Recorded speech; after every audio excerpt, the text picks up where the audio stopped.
આપણી સાથે અત્યારે કાલાવડ ગામથી જયંતિભાઈ રાઠોડ છે, મેલ 47 યર્સ.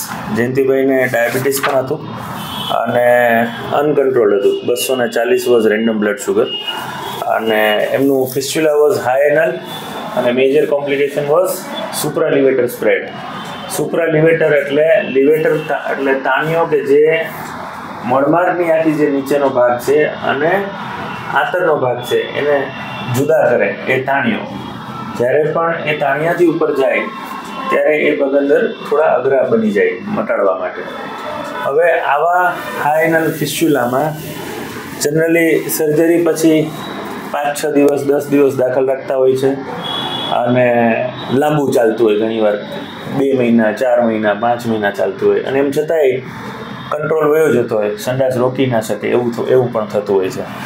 તો આમના કેસમાં અમે ઇન્ટરસ્ફિન્ક્ટરિક સ્પેસ એટલે મળમાર્ગ જે હોય એને ફરતે 2 લેયર હોય માંસપેશીનું, ઇન્ટરનલ સ્ફિન્ક્ટર, એક્સટર્નલ સ્ફિન્ક્ટર.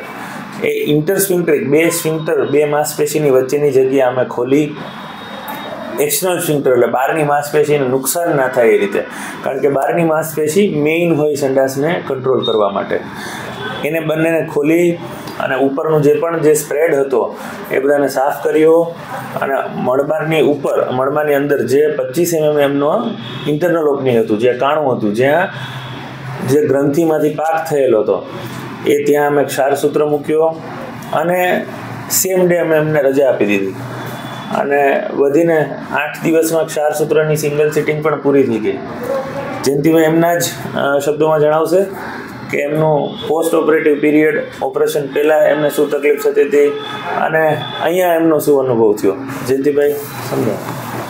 આ તકલીફ મને 4-5 વર્ષથી અસર થઈ છે. એટલે મેં પછી દવા લીધી, ત્યાં કાલાવડ દેખાડ્યું હતું. ત્યાંનું મને સાહેબનું કોન્ફરન્સ આપ્યો કે આપણે માકડિયા સાહેબ છે રાજકોટ કે ગોર પાસે, ત્યાંથી નહીં કે સાહેબ પાસે તમે દેખાડો. તો અમે સાહેબ પાસે દેખાડ્યું તો સાહેબે અમને કીધું કે આ વખંડર છે. અમને તો ખ્યાલ નહોતો. સાહેબે બધું ચેક કર્યું ને MRI કર્યું એટલે ખ્યાલ આવ્યો કે આ વખંડર બહુ અઘરો કેસ છે, મટાડવો બહુ અઘરો કેસ છે. એટલે એના માટે સાહેબે કીધું કે આનું ઓપરેશન કરવું જોઈશે. એટલે મેં કીધું કાંઈ વાંધો નહીં સાહેબ, મેં કીધું ઓપરેશન કરી નાખો. એટલે સાહેબને અમે કીધું સાહેબ કામ કરવાવાળા એક જ માણસ થઈ અમે, આનું કંટ્રોલ ને પછીની બહારની ઓપરેશન કર્યા પછીની પરિસ્થિતિ કોઈ વાંધો નહીં અને સાહેબ કે કોઈ તકલીફ નહીં થાય.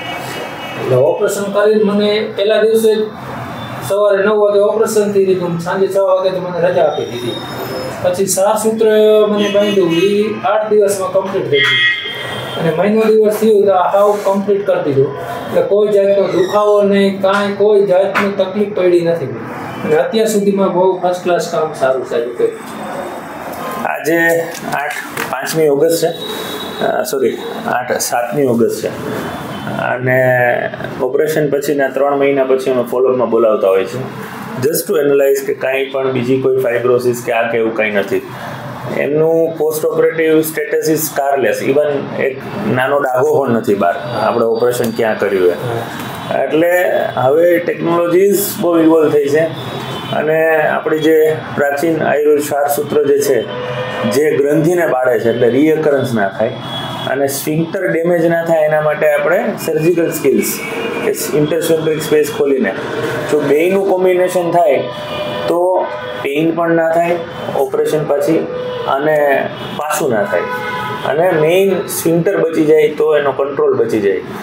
એમને અમે ફોલોઅપમાં ડ્રેસિંગમાં તમે જ કરતા હશો એટલે આ બધા મિનિમલ ઇન્વેઝિવ સર્જરીઝના ફાયદા એ છે કે ડ્રેસિંગ માટે લાંબા થવું નથી પડતું અને MRI કોઈ પણને જો ને MRI થોડી પણ ખબર પડે તો MRI શરૂઆતના વિડીયોમાં જ છે. નોબડી કેન ઇમેજિન કે આટલા હાઈ એનલ ફિસ્ચ્યુલામાં સિંગલ સિટિંગમાં ક્ષારસૂત્રમાં થઈ જાય. સો આ વિડીયો એમના માટે છે કે ઘણા લોકોએ ઓપરેશન કરાવ્યું હોય, 1 વાર 2 વાર ફેલ થતું હોય.